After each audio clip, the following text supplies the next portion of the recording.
abençoar aqueles que nos amaldiçoam, eu não tenho dúvida que ser amaldiçoado, ser perseguido, apanhar de certa forma, é algo que nós experimentamos todos os dias. E eu não tenho dúvida que de alguma forma, em alguma medida, a gente vai precisar desse negócio logo na segunda-feira. Então, esse é o tema que eu quero compartilhar com vocês hoje, abençoando aqueles que nos amaldiçoam. E para isso eu quero convidar você a abrir a sua Bíblia comigo, no Evangelho de Mateus, capítulo 5, nos versos de 38 a 48. Mateus 5, de 38 a 48, são os versos que eu quero compartilhar com vocês nessa noite, para juntos podermos trabalhar esse tema, abençoando aqueles que nos amaldiçoam, ok? Vou dar um tempinho para que você possa... 5, de 38 a 48.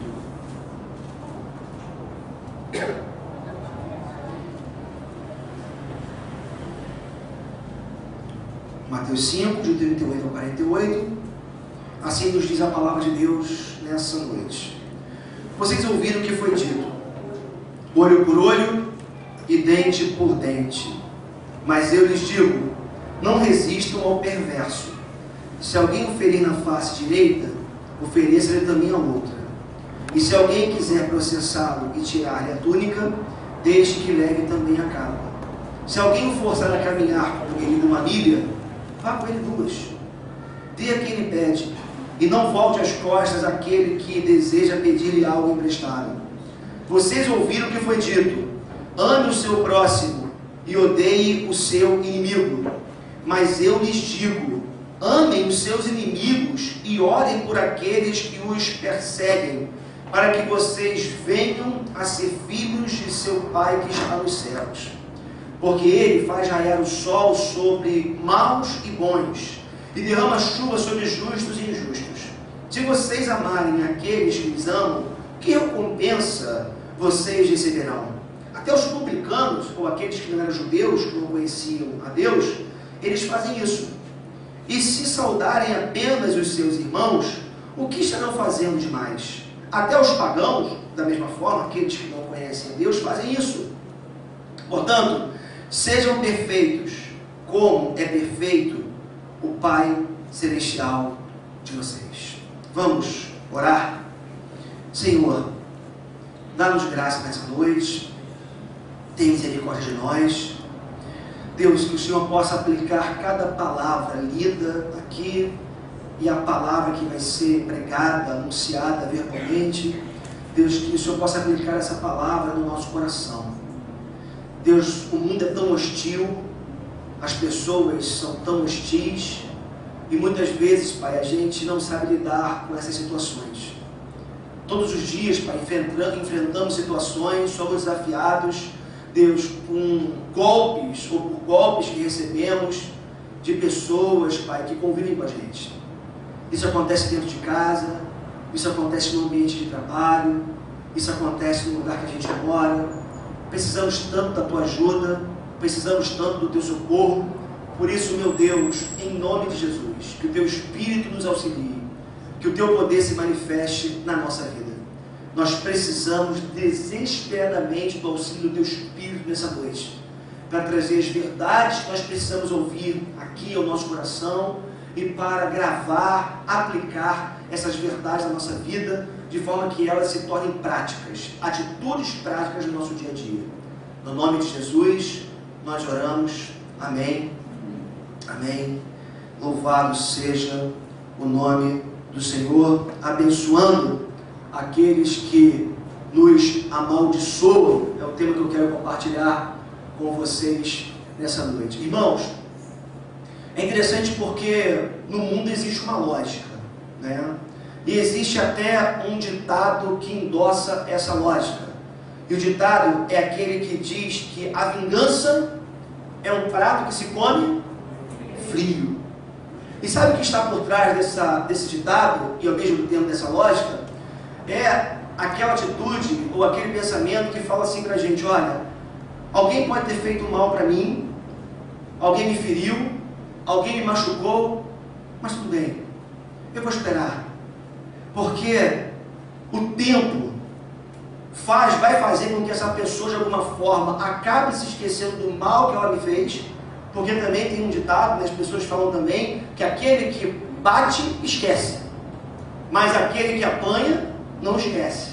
A dor fica, a ferida fica de certa forma aberta também. E aí algumas pessoas, norteadas pela lógica do mundo, acabam buscando uma oportunidade para revidarem com mais intensidade. E essa lógica é interessante porque quando a gente fala de vingança, existe um dispositivo ou algo dentro da gente que vai fazer com que a gente não apenas queira que a pessoa sofra o que a gente sofreu. A gente vai querer, de certa forma, fazer com que essa pessoa sofra ainda com mais intensidade, ou com mais intensidade ainda, aquilo que a gente sofreu. Porque parece que sofrer o que a gente sofreu, de certa forma, sofrer o que a gente sofreu, não vai fazer a justiça que a gente espera. Então, no nosso senso de justiça, o que a gente pensa? Bom, eu preciso me vingar, mas essa pessoa, ela precisa sofrer ainda mais do que eu sofri. E é interessante porque, com essa lógica, o que aconteceu é que essa lógica, ela veio, de certa forma, se perpetuando na história. Ela veio se intensificando na história. E a ideia é, revide com cada vez mais intensidade o mal que você recebeu. Aí sabe o que aconteceu? Por conta dos desequilíbrios que essa verdade, que essa lógica, ela provocou na história do mundo, Deus precisou agir. E Deus age na história de uma forma interessante, manifestando a sua misericórdia na história.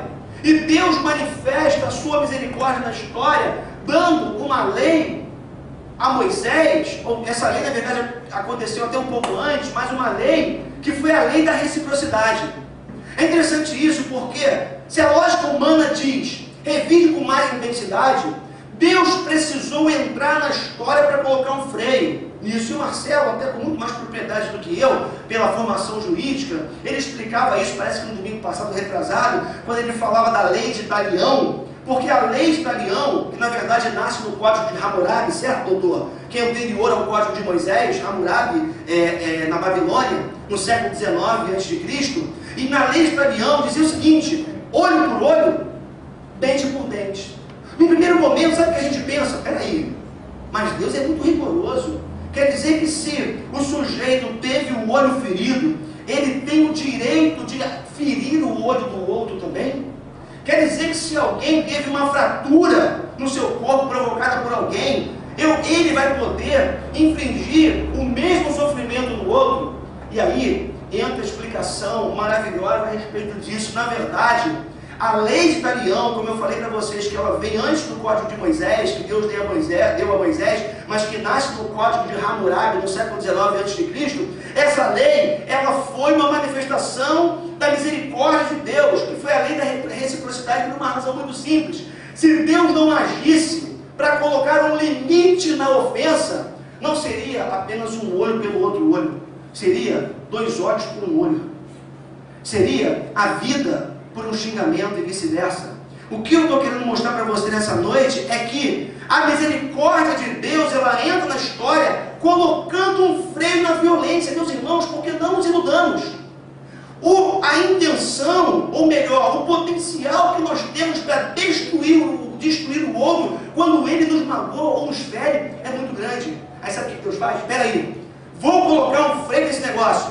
Você não é mais livre para fazer a vingança no nível que você quer fazer. Daqui para frente, se você teve o seu olho ferido, o limite da sua vingança é ferir o olho do outro.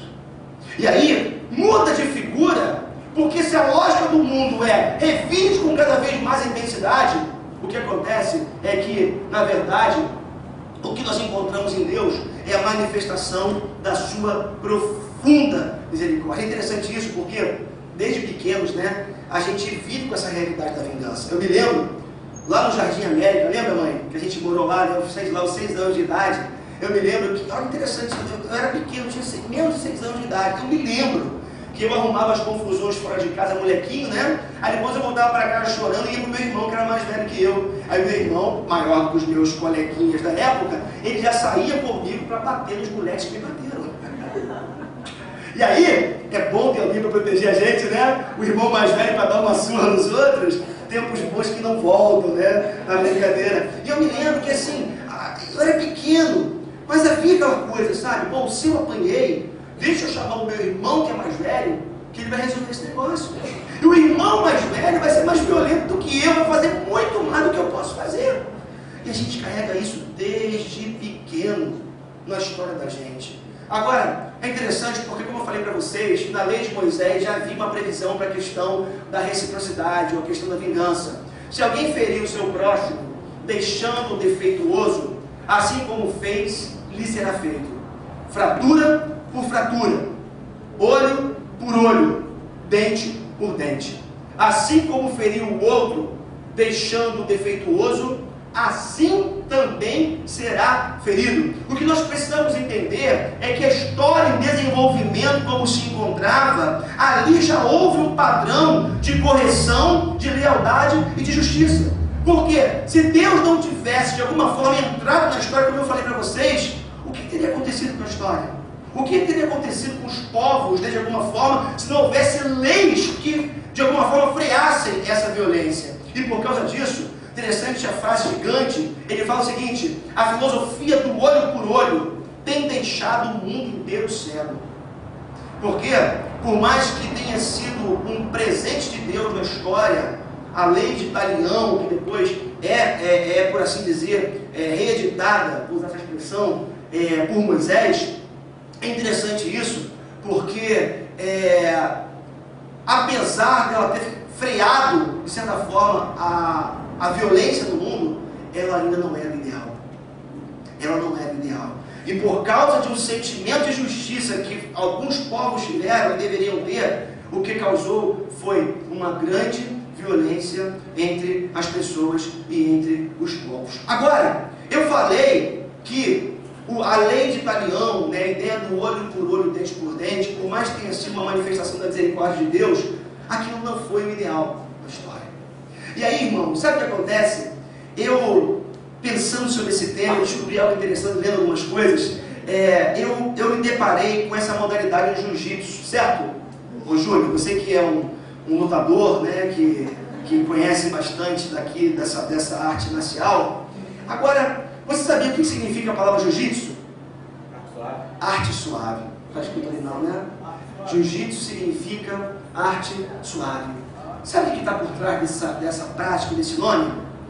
Suave, né, pô? Bem suave, né? Mas sabe uma coisa interessante que eu encontrei a respeito do jiu-jitsu? O jiu-jitsu ele tem esse nome, né, do japonês, que significa arte suave.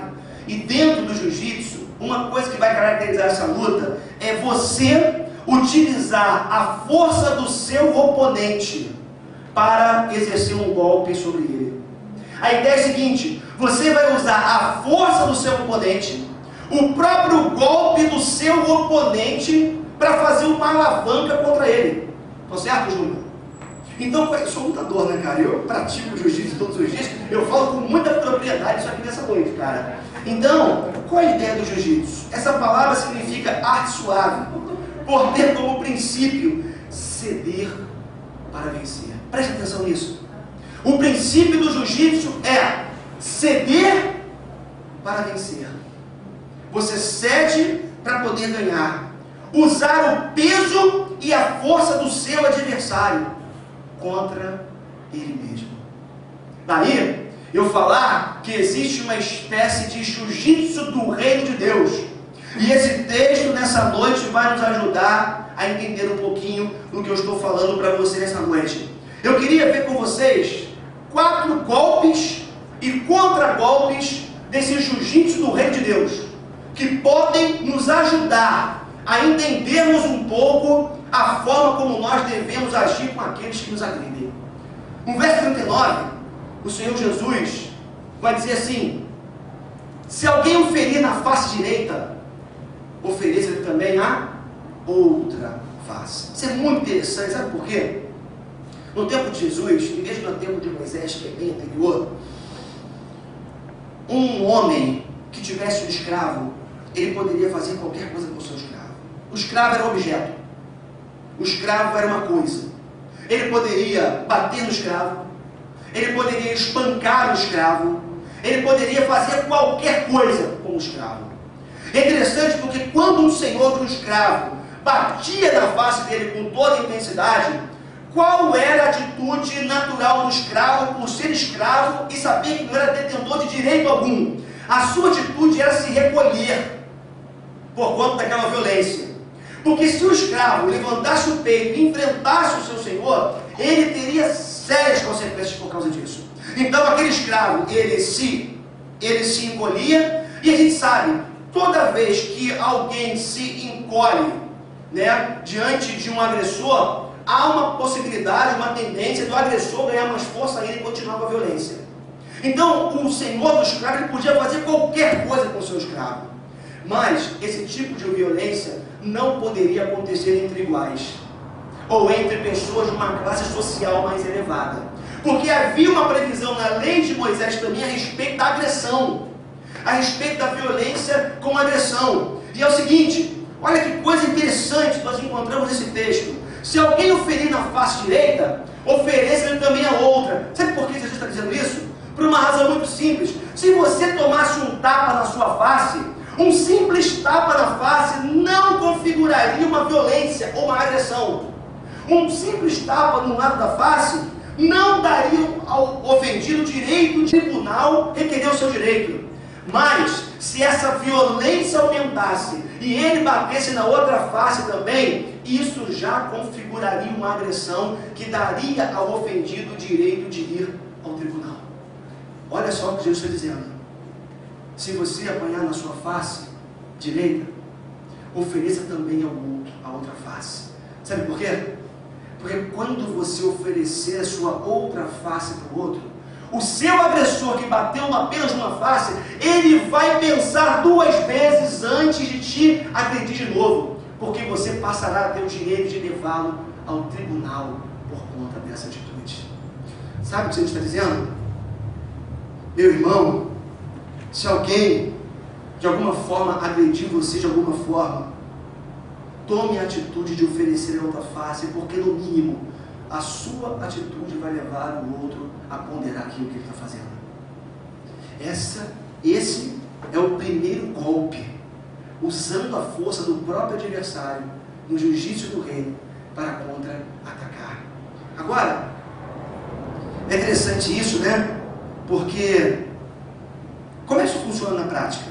Diante disso, é interessante porque nós só poderemos agir assim partindo do pressuposto que nós estamos num lugar estável e nós temos uma identidade sólida. Isso é o que proporciona o contragolpe adequado, ou seja, saber quem eu sou. Eu sou filho de Deus, eu faço parte do reino de Deus, um reino de amor, um reino de justiça. Eu tenho uma identidade sólida, eu posso oferecer a outra face. Agora tem um detalhe, não há garantia de que o teu agressor não vai bater na outra face. Pode ser que você ganhe o seu irmão, o seu ofensor, mas pode ser que você não ganhe. É uma atitude de coragem, isso. Agora, eu só posso fazer isso se eu tiver consciência de quem eu sou, a minha identidade do reino de Deus, o lugar que eu pertenço do reino de Deus. Isso é que vai fazer com que eu consiga dar o contragolpe adequado nessa batalha, por assim dizer. Agora sim, como dar esse contragolpe na prática? Elogiando, por exemplo, quem nos difama. Porque a gente está falando aqui de coisa literal, né? Na prática, saindo aqui, né? Na prática, se você na rua, por algum motivo, você é agredido, hoje em dia nós temos alguns meios, né? Você chega um policial, você busca os seus direitos na justiça. A gente não está falando de tomar um tapa na cara, literalmente falando, né? A gente não tem que ficar, apanhar e ficar esperando receber mais pancadas. Jesus, em nenhum momento, ele está falando sobre isso. Ele mesmo, quando foi agredido, já no final da sua vida, né, quando ele estava preso e um soldado fere, ele pergunta: vem cá, você não está dando por quê? Né? Por que você me fere desse jeito? Ele mesmo não aceitou o que estava sendo feito com ele. Então, longe de querer falar de atitudes violentas, literalmente falando, o que eu queria... Deixa eu voltar aqui, que não está indo. Agora acho que vai, né? Não. Vamos lá. Tecnologia acontece isso, né, também, né? Ok. Agora é aqui, tá bom? Sabe como é que a gente pode fazer? Para dar esse contragolpe ou dar a outra face, significa você elogiar a quem te difama. Quantas vezes nós estamos difamados, esse negócio traz uma revolta grande para a gente? Quando pessoas falam da gente, falam da nossa integridade, falam da nossa honestidade, falam de nós como pais, como mães, e a gente fica revoltado com esse negócio. Sabe como é que você pode dar o contragolpe? Elogie quem te difama. Fale bem. Não estou falando para você simplesmente ser falso, não estou falando isso. Eu estou falando que se essa pessoa tem qualidades, e não é porque alguém está agredindo a gente, nos difamando, que essa pessoa não tem qualidades. Ao invés de pagar com a mesma moeda, elogie. Elogie para outros e para ela mesma. Fazendo bem para quem nos decepciona. Irmãos, quantas vezes nós somos decepcionados? Quantas vezes pessoas que nós confiamos, depositamos a nossa vida nas mãos dessa pessoa, confiamos coisas a elas nos decepcionam. Faça o bem com essa pessoa.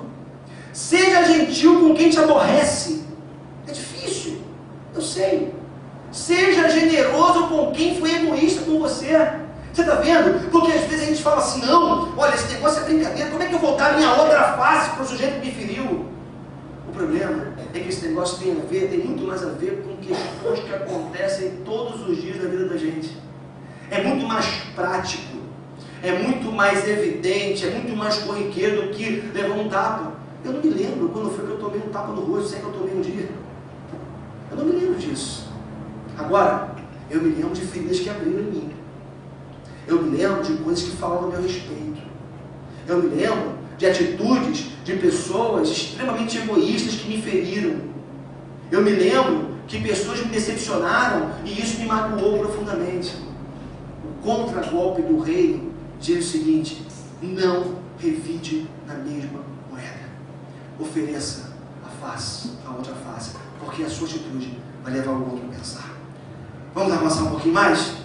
O segundo contragolpe, ou golpe contra golpe do reino, para que a gente possa usar o jiu-jitsu do reino, é o seguinte: o texto nos diz no verso 40, e se alguém quiser processá-lo e tirar-lhe a túnica, deixe que leve também a capa. Olha, no tempo de Jesus, as pessoas em geral eram muito pobres. A pobreza era intensa nos tempos de Jesus. Agora, o que acontece é o seguinte: por causa dessa pobreza, muitas pessoas ficavam muito endividadas. Qualquer semelhança não terá sido mera coincidência nos nossos dias, né? Porque o que tem de gente endividada nos nossos dias também não está no gibi.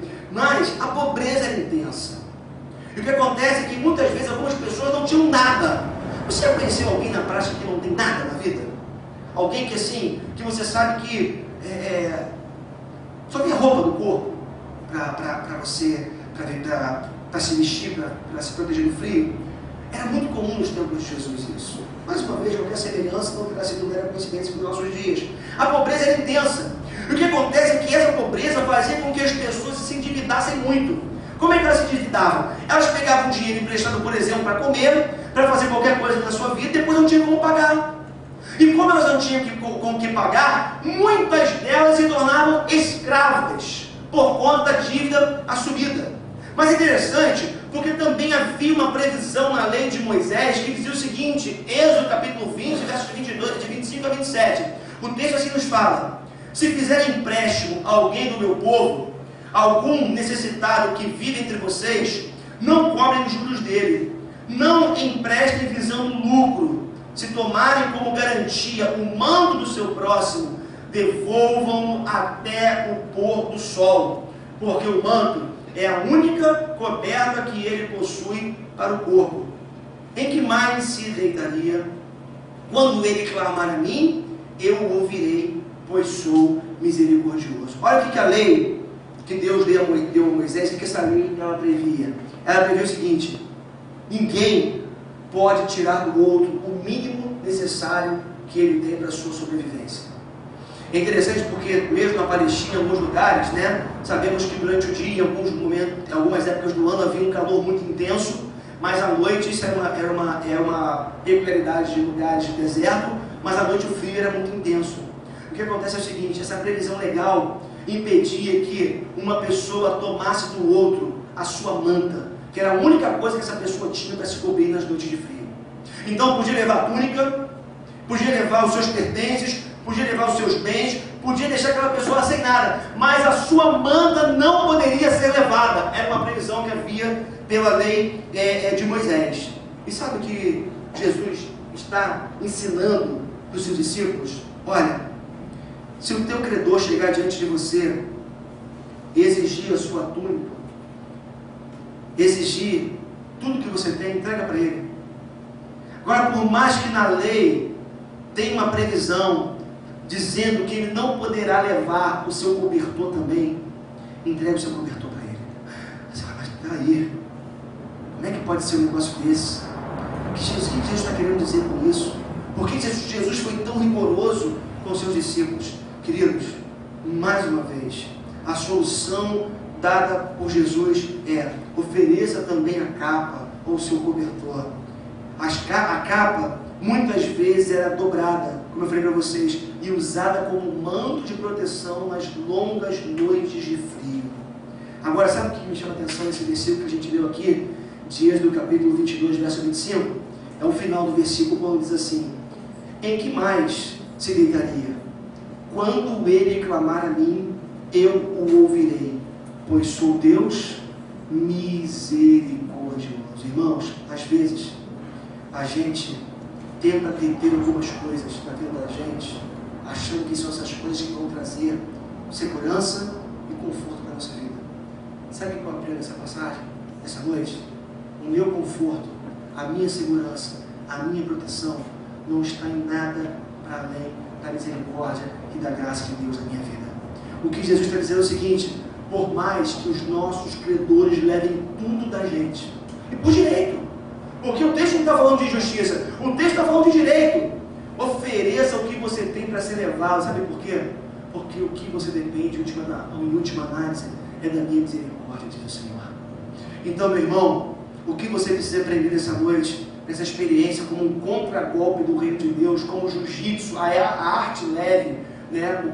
A arte leve aqui do reino de Deus nessa noite, é que existe um Deus que é misericordioso e que cuida de você, cuida da sua vida. Não importa o que façam com você, não importa o que tentem tirar de você, por mais que tirem tudo de você, a graça de Deus basta sobre a tua vida. Amém. E aí é um convite para crer e para viver essa realidade.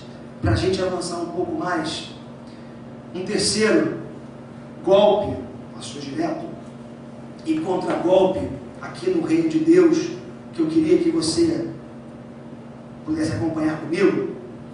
Deixa eu voltar aqui. Agora vai.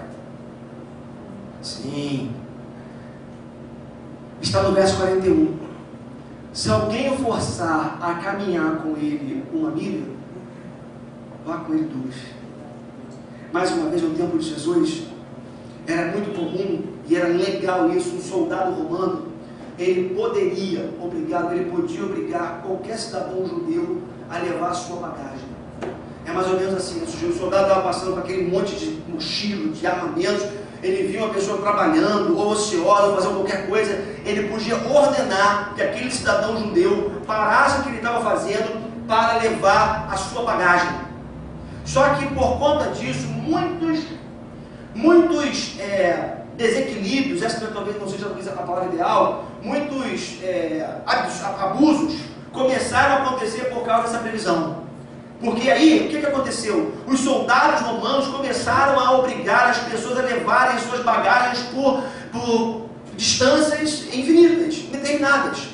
E aí o próprio império determinou que um soldado romano poderia obrigar um cidadão judeu a levar a sua bagagem por no máximo 1 milha. Então, se tinha um judeu ali qualquer, imagina, você está no seu país, na sua cidade, na sua terra, chega um soldado de uma outra nação, que entrou na sua terra, que entrou no seu país, e ordena você se levantar para levar a bagagem dele. Olha a humilhação que isso significava. E aí o que acontece é que havia previsão por parte do Império Romano de que eles poderiam caminhar no máximo 1 milha levando a bagagem dos soldados. Jesus está dizendo, se alguém o forçar a caminhar com ele 1 milha, vá com ele 2. Mostre que você é capaz de fazer não só aquilo que te obrigam. Mostre que você é capaz de agir com generosidade. Por mais que haja uma imposição, por mais que haja uma lei obrigando você a fazer qualquer coisa que seja, mostre para essa pessoa que você, uma vez marcado, norteado por uma atitude de amor, que é a atitude do reino, você é capaz de fazer muito mais do que aquilo que é exigido de você. Já viu isso? Tem gente que é muito boa em cumprir compromissos, em honrar tudo aquilo que manda, que ela, não, eu pago os meus impostos, eu dou meu dízimo, né? Eu contribuo ali com o meu dízimo, eu pago os meus impostos, eu faço tudo aquilo que a lei manda eu fazer. Mas tem gente que é tão legalista, que é muito bom em cumprir as suas obrigações, mas não consegue passar 1 milímetro para além das obrigações. Parece que tem aquela necessidade de cumprir e de mostrar, sei lá para quem, que é capaz de fazer aquilo que se manda ela fazer, mas não consegue agir com a generosidade que manda a gente ir para além daquilo que a lei manda a gente fazer. Irmãos, aqueles que vivem no reino, aqueles que pertencem a Jesus, por terem experimentado a misericórdia abundante, a graça abundante de Deus, essas pessoas conseguem agir com generosidade com aqueles que se aproximam dela. Agora, é interessante isso, né? Porque é difícil você fazer assim. A gente faz o necessário com muita dificuldade. A gente cumpre obrigações, né? Morrendo de raiva muitas vezes, e além, mas irmãos, a lógica do reino é diferente da lógica do mundo. Se alguém o forçar a caminhar com ele 1 milha, vá com ele 2. Faça mais. Demonstre generosidade. Demonstre piedade. Demonstre que você tem um coração generoso e que você pode fazer muito mais do que se espera de você. Quero avançar um pouco mais com vocês e dizer para você que o quarto golpe e contragolpe do reino está no verso 42. Dê a quem lhe pede e não volte as costas àquele que deseja pedir-lhe algo emprestado. Deixa eu partir logo para Deuteronômio capítulo 15, versos 7 e 8. Se houver algum israelita pobre em qualquer das cidades da terra que o Senhor, o seu Deus, lhe está dando, não endureça o coração, nem fechem a mão para com o seu irmão pobre. Ao contrário, tenham mão aberta e emprestem-lhe liberadamente o que ele precisar. Sabe uma coisa interessante aqui? Aqui em Deuteronômio capítulo 15, verso 8, traz uma determinação legal. Foi um norte para o povo de Israel, de certa forma, nesse sentido. Por quê? A previsão na lei era a seguinte: dê ou ajude apenas os seus compatriotas.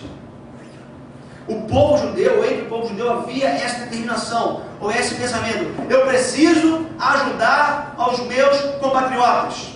E tem mais: eu devo ajudar no limite da sua necessidade. Essa era a regra. Dê apenas para os seus compatriotas e mesmo assim o mínimo necessário para a sobrevivência ou para suprir aquela necessidade imediata. Jesus ele vai ampliar essa determinação que havia sido dada. Jesus ele vai dizer o seguinte: olha, se a lei fala para você dar apenas para o seu compatriota judeu que pede para você algo para suprir a sua necessidade, e se a lei fala para você dar o mínimo necessário para suprir aquela necessidade, Jesus vai dizer: eu trago uma nova determinação para vocês. Deem independentemente de quem esteja pedindo para você. Abra o seu coração para ajudar não apenas os de casa, mas também os de fora. Já viu isso? Quantas vezes, né, a gente vive essa regra na nossa própria vida. A gente acha que a gente precisa fazer, mas porque pelo fato dos recursos não serem tão abundantes, a gente elege pessoas, né, para a gente ajudar. E via de regra, a gente ajuda os de casa, os da família, e a gente vai elegendo pessoas mais próximas e as pessoas mais distantes vão ficando fora, perdendo a oportunidade de serem abençoadas por nós. Sabe o que Jesus está dizendo? Dê a quem lhe pede, e não volte as costas àquele que deseja pedir-lhe algo emprestado. Em outras palavras, o que Jesus está dizendo é, o que você precisa é abrir o seu coração, abrir-se para todo aquele que se aproxima de você, pedindo algo, demonstrando alguma necessidade ou alguma vulnerabilidade. Interessante isso, essa palavra vulnerabilidade, porque quem pede se torna vulnerável, né, Paulo? Se eu peço alguma coisa, eu digo, Daniel, rapaz, eu estou passando uma dificuldade, poxa, minha família está passando uma luta grande financeira, você pode me ajudar com enfim, qualquer coisa? Eu me torno vulnerável quando eu peço, eu exponho a minha fragilidade, eu exponho a minha necessidade, eu me torno vulnerável. Mas você sabia que aquele a quem se pede também se torna vulnerável? Porque aquele que decide ser generoso, decide dar, mesmo independente de quem seja a pessoa que esteja pedindo, se torna vulnerável do que diz respeito à atitude daquele que vem até ele. Deixa eu explicar melhor isso aqui. Quando alguém chega para mim e me pede alguma coisa e fala assim, olha, eu estou com fome, você pode me dar um prato de comida? Aí você vem na sua cabeça, esse cara está pedindo dinheiro para comprar cachaça, esse cara está pedindo dinheiro para comprar drogas, esse cara está pedindo dinheiro sei lá para quê. Isso é uma postura. Mas quando você decide não julgar o pedido e decide acreditar naquela pessoa, você também se torna vulnerável a ela. Em que sentido? Eu decido, mesmo que eu venha ser enganado, eu decido ser enganado. Eu decido abrir mão do meu orgulho, dos meus pressupostos, dos meus julgamentos, e eu vou dar. Eu me torno vulnerável à necessidade do outro. E sabe o que acontece? Esse é o desejo do coração de Deus para a minha vida e para a sua vida. Que nós nos tornemos vulneráveis à necessidade de quem quer que seja. Meu irmão, a gente vive num mundo cruel, num mundo de recursos escassos. Olha, nós somos ainda pessoas privilegiadas e vivemos num mundo que ainda tem recursos. Paulo bate muito nessa tecla, né, Paulo? Da economia. De vez em quando a gente está aqui, aquela luz aqui está acesa, o Paulo vai lá e apaga. Eu vejo. O Paulo vem lá, apaga a luz. Poxa, 7 lâmpadas acesas, tem ninguém ali, o Paulo vai lá e apaga. O Paulo se preocupa, eu percebi que ele se preocupa com isso. Aí, a gente gasta água pra caramba, e a gente não quer nem saber, porque mora num prédio, que a conta está toda rachada por todo mundo, né? Aí é interessante, porque lá em casa, no nosso condomínio, decidiram lá que vão colocar hidrômetros individuais. No instante, o discurso lá em casa já mudou. Temos que economizar água. Né? Porque por causa do planeta? Não, por causa do bolso. Porque a gente não está preocupado com o planeta, a gente está preocupado com o bolso. O discurso lá em casa já começou. A reeducação das crianças já começou. Júlia, o banho está muito longo, diminui. E nem foi trocado hidrômetro ainda. Sabe por quê? A gente se preocupa muito com o bolso da gente, a gente não se preocupa com os recursos naturais, mas são finitos. Nós vivemos num tempo ainda onde os recursos ainda existem em abundância, mas daqui a pouco não vai ter. Não vai ter. Hoje, eu tenho como ajudar, eu tenho como fazer por alguém, amanhã eu não sei. Então, meu irmão, se alguém bater na tua porta, pedindo ajuda, pedindo para você, seja lá o que for, decida se tornar vulnerável à necessidade do outro. Claro, eu não estou aqui absolutizando, dizendo que você, sabedor que o cara é viciado, que o cara toma cachaça, que você vai dar não, porque o pastor falou tudo. Não, não estou dizendo isso. Eu não vou para situações que muitas vezes nós nos desculpamos atrás delas. Não, ele está aqui, deve tomar cachaça. Não, faça a sua parte. Abençoe, seja generoso. Jesus falou, dê a quem lhe pede. Não volte as costas àquele que deseja pedir algo emprestado. Ok? Agora, essas são 4 atitudes impensáveis e antinaturais. Já pensou? Chegar amanhã no seu local de trabalho lá e falar assim, olha gente, o negócio é o seguinte, meu pastor lá ontem falou, né, que se alguém ferir a gente, se alguém magoar a gente, se alguém ofender a gente precisa dar outra face. Ah, cara, é brincadeira, né? Pô, cara, que parada é essa? Porque o mundo não pensa assim. São 4 atitudes impensáveis, totalmente antinaturais, mas que levam o outro, no mínimo, a ponderar a atitude violenta. Olha a alavanca. Olha o jiu-jitsu. Olha você usar o peso do outro, a força do outro, o golpe do outro, para revidar. Não no sentido de derrubar o seu oponente, mas levá-lo a uma conscientização. Pode ser que você esteja pensando, pastor, esse negócio não funciona. Isso diante de uma postura incrédula. Irmãos, em nome de Jesus, em nome de Jesus, violência gera violência, gera feridas, gera cicatrizes, gera amargura, gera falta de perdão. O cidadão do reino de Deus precisa aprender a contra-golpear os seus oponentes, aqueles que se levantam contra si. Só assim a gente tem alguma chance de mudar esse mundo. Se você tentar pagar com a mesma moeda, você só vai conseguir o rancor, a raiva e mais violência ainda diante da sua atitude. Agora, o sermão da montanha continua. No sermão da montanha, Jesus vai dizer: ame seus inimigos. Olha que coisa difícil, né? Não procurem vingança, nem guardem um rancor contra alguém do seu povo, mas ame cada um o seu próximo como a si mesmo. Mais uma vez, eu olho para esse texto aqui, né, falando sobre os limites da vingança. É interessante isso, porque a gente às vezes fica com a ilusão de que amar o próximo é você morrer assim, sentindo um sentimento profundo, bonito para aquela pessoa. Irmãos, se a gente esperar ter sentimento de amor por todos aqueles que nos ferem, a gente está perdido. A gente não tem sentimento de amor por pessoas que convivem com a gente todos os dias, que dirá por aqueles que nos ferem. O que Jesus está dizendo aqui é única e exclusivamente que nós precisamos adotar atitudes de amor na nossa vida. O ágape, eu dizia isso aqui ontem, tenho sido reincidente nessa minha fala. O amor de Deus, o ágape, o amor perfeito de Deus não tem a ver com sentimento, tem a ver com atitude.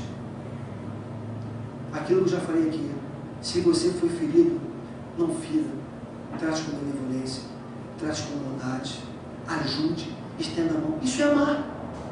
Ah, pastor, mas eu não vou ser hipócrita. Eu não estou pedindo para você ser hipócrita. Eu estou falando para você obedecer a palavra de Deus. Eu estou falando para você ter atitude de amor, por mais difícil que isso seja. Porque se você esperar essa atitude do mundo, você não vai encontrar. É impossível. Agora é você que precisa fazer diferença. Jesus não está pedindo que os seus aprendizes sintam amor, mas sim que hajam com amor, inclusive contra os seus inimigos. Olha que coisa interessante, mais uma vez, os versos 43 e 44 desse texto que nós já vimos hoje. Vocês ouviram o que foi dito: ame o seu próximo e odeie o seu inimigo. Mas eu lhes digo, ame na prática, não é sentimento, os seus inimigos, e orem. Olha a atitude: orem por aqueles que os perseguem, para que vocês venham a ser chamados, venham a ser filhos de Deus Pai, do Deus Pai que está nos céus. Quando eu falo que o amor é prático, olha para isso aqui: atitude de amor. Mas assim Deus faz o quê? Demonstra. Deus demonstra o seu amor.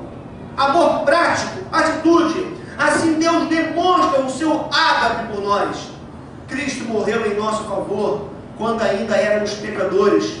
Como agora fomos justificados por seu sangue, muito mais ainda, por meio dele, seremos salvos da ira de Deus. Se quando éramos inimigos de Deus, fomos reconciliados com ele mediante a morte de seu Filho, quanto mais agora, tendo sido reconciliados, seremos salvos por sua vida. Sabe o que o apóstolo Paulo está falando em Romanos capítulo 5, verso 8? Ele está demonstrando que o amor de Deus por nós foi prático. Deus sai do lugar, Deus toma uma atitude em nosso favor, e Deus não espera nada menos dos seus seguidores do que manifestarem da mesma forma um amor prático. Sabe por quê que a gente pode fazer isso? Porque nós alimentamos o caráter de Cristo em nós. Esse é o alvo da nossa vida, meus irmãos. Nós cantávamos aqui, o Paulo entrava, aquela canção, pediu para repetir aqui, né? Eu decido, como é que é, Paulo? Eu cantamos hoje, né? Eu decido, eu quero viver para ti, né? Me recuso.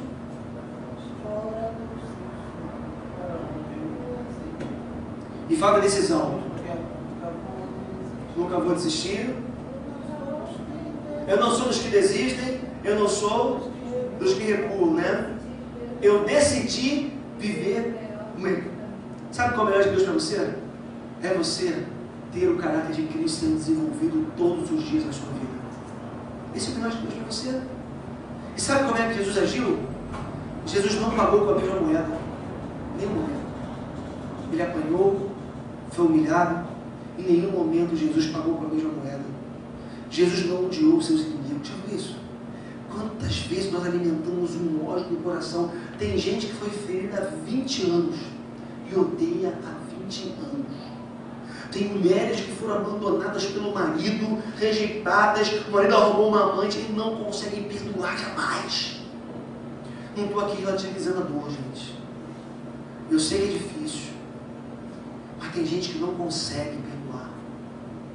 Tem gente que quando recebe um golpe, remoe aquele negócio por meses, quem sabe por anos, guarda o ódio no coração enquanto não se vinga.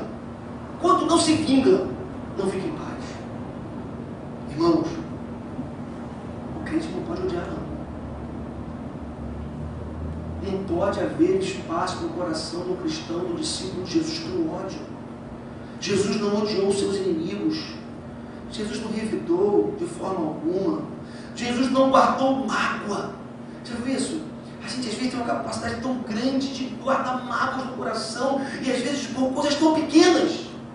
O sujeito falou uma forma para mim que eu não gostei. A gente leva para o pessoal, traz o pessoal. Olha, me feriu, olha, eu não quero mais saber daquela pessoa. Um discurso muito comum é o seguinte, né? Eu perdoo, mas não quero papo. Não é isso?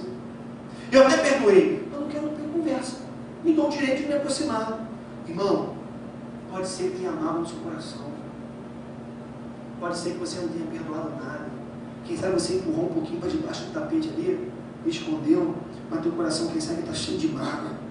Jesus não pagou com a mesma moeda. Jesus não odiou os seus inimigos. Jesus não revidou. Jesus não guardou mágoa. É interessante, lá em Isaías 53, verso 3, prova o que eu estou falando para vocês. Ele foi desprezado e rejeitado pelos homens, um homem de tristeza e familiarizado com o sofrimento, como alguém de quem os homens escondem o rosto. Foi desprezado e nós não o tínhamos em estima. Ele foi oprimido e afligido, e contudo não abriu a sua boca. Como um cordeiro foi levado para o matadouro, e como uma ovelha que diante de seus tosqueadores fica calada, ele não abriu a sua boca. Ah, pastor, mas Jesus era Deus. Jesus era Deus, ele podia fazer isso. Meu irmão, minha irmã, mais uma vez, você é um discípulo de Cristo. E se você é um discípulo de Cristo, o caráter dele está sendo formado em você. Eu sei que você não está pronto como eu não estou pronto, mas eu não posso desistir de buscar viver isso aqui na minha vida. É difícil, é penoso, o caminho é pedregoso, mas para o discípulo de Jesus não há alternativa. Como? Ou por que nós podemos agir assim? Sabe por quê? Porque somos pessoas completas. O Espírito de Cristo habita em nós. Você é uma pessoa completa, não por méritos pessoais, mas porque Cristo habita em você. Ele fez de você uma pessoa completa. Porque Deus está conosco. A necessidade de retaliação é bem reduzida. Deus está comigo, Ele é meu advogado. Ele briga as minhas batalhas. Ele se vinga quando a vingança se faz necessária. Eu não preciso me preocupar com vingança, porque Deus faz vingança das minhas causas. Deus tem uma oferta infinita de recursos. Por causa disso, eu posso diminuir a necessidade de reter coisas. Eu não preciso estar preocupado em ter, de não entregar, de não oferecer, porque no fundo, Deus tem uma oferta infinita de recursos para a minha vida. Deus é o Deus do ouro e da prata. Ele é o Senhor de todas as coisas. Então eu posso entregar a túnica, eu posso entregar os meus pertences. Sabe por quê? Porque no final de tudo, é Deus que faz provisão para as minhas necessidades. Deus está atento às nossas necessidades. Então, nós podemos usar o nosso tempo caminhando a segunda milha. Você pode pensar, Se eu tiver que caminhar a segunda milha com o outro, eu vou perder tempo com ele, tempo tão precioso. Meu irmão, Deus está atento às tuas necessidades. Não adianta, às vezes a gente batalha, corre atrás, a gente briga achando que a gente precisa o tempo todo fazer alguma coisa, e Deus está querendo que a gente pare. Deus está falando, meu filho, espera um pouco, diminui, desacelera. Está muito acelerado, está muito agitado, muito ansioso. Eu estou agindo na sua vida. Se tiver que caminhar a segunda milha, vai. Vai. Sabe por quê? Porque você não vai estar perdendo tempo, porque é Deus que faz provisão para as suas necessidades. E Deus é o verdadeiro dono de tudo que possuímos. Isso diminui a necessidade de acumular e de proteger o que temos. Quantas vezes a gente não abençoa alguém, a gente não abençoa a igreja, a gente não dá o dízimo, a gente não dá a oferta, a gente não ajuda o irmão, a gente não é generoso. Sabe por quê? Porque a gente acha que vai faltar para a gente. Acreditado, né? Farinha pouca meu pirão primeiro, né? Sei lá, dia de amanhã, um mês, né? Tão longo, alguma coisa pode acontecer. Meu irmão, minha irmã, em nome de Jesus, Deus é o verdadeiro dono de tudo o que possuímos. E a vontade de Deus para a minha vida e para a sua vida é que a gente abra a mão, que a gente abençoe, que a gente seja generoso com aqueles que chegam diante de nós com as suas necessidades. Eu quero concluir essa mensagem dizendo que o texto que nós lemos inicialmente fala, Jesus fala, sejam perfeitos, como perfeito é o nosso Pai Celestial. Perfeitos são aqueles que colocaram o pé na estrada da formação espiritual. A palavrinha no grego é teleios, que significa aqueles que são espiritualmente maduros. Sabe o que você precisa entender nessa noite? Não vai haver uma cobrança sobre você para que você viva todos esses aspectos e consiga contra-golpear o seu adversário da forma como foi colocado aqui. A única coisa que você precisa é colocar o pé na estrada da formação espiritual. Sabe o que isso significa? É você decidir hoje, já que cantamos decidir aqui, né? Eu decido, eu quero, sei lá, não me lembro mais. É você decidir hoje, se deixar moldar por Cristo. Deus não quer que você saia daqui pronto.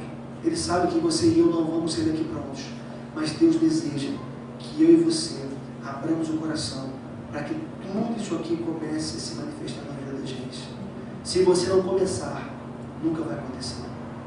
Se você se escudar atrás da falsa narrativa que diz que eu não posso, eu não consigo, não dá, eu não tenho condições, de fato você nunca vai conseguir.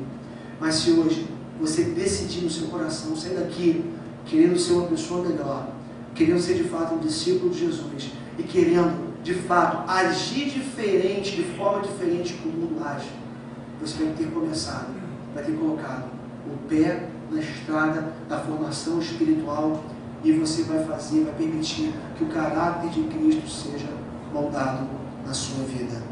Porque o objetivo final de Deus para a minha vida e para a sua vida é a maturidade espiritual. Eu quero terminar essa mensagem de fato essa noite, dando uma dica prática para você, que talvez seja a coisa mais difícil dessa mensagem. E a dica prática que eu quero dar para você, essa aqui, ó, é um exercício para a sua alma e para a minha alma. Eu queria que essa semana você orasse pelos seus adversários. Quem é o teu adversário? Quem tem te perseguido? Quem tem batido na sua face? Quem tem provocado você? Quem tem tirado você do sério? Quem tem tentado provar para você mesmo que você não tem condições de viver o que a Bíblia manda você viver? Porque essa é a tentativa final, né? É provar para a gente mesmo que a gente não consegue, que a gente não presta, que a gente está perdendo tempo, que a gente está enganando os outros, que a gente está se enganando, porque nada vai mudar na vida da gente. A tentativa final, a cartada final é essa.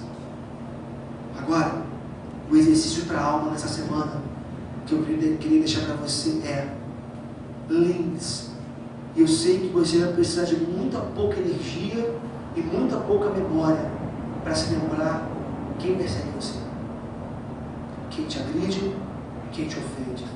Será que é alguém dentro da sua casa? Será que é alguém próximo a você?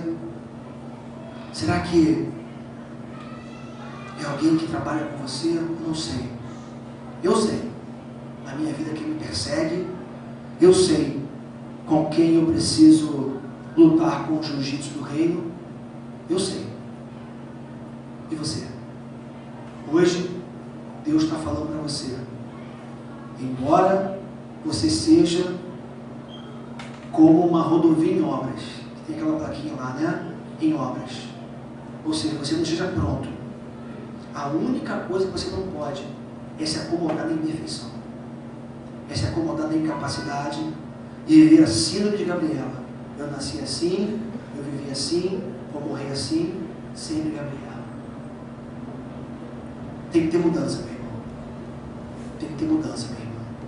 E isso começa com a atitude no seu coração. É você e Deus desejando se tornar um discípulo verdadeiro de Jesus, que decidiu não ir na correnteza do mundo contra-golpeando como o mundo contra-golpeia, mas decidiu lutar com a arte suave do reino, com o jiu-jitsu do reino, que é mais nobre, mais excelente e que tem um grande potencial de ganhar um outro para você e ganhar um outro para Deus. Vamos ficar de pé em nome de Jesus.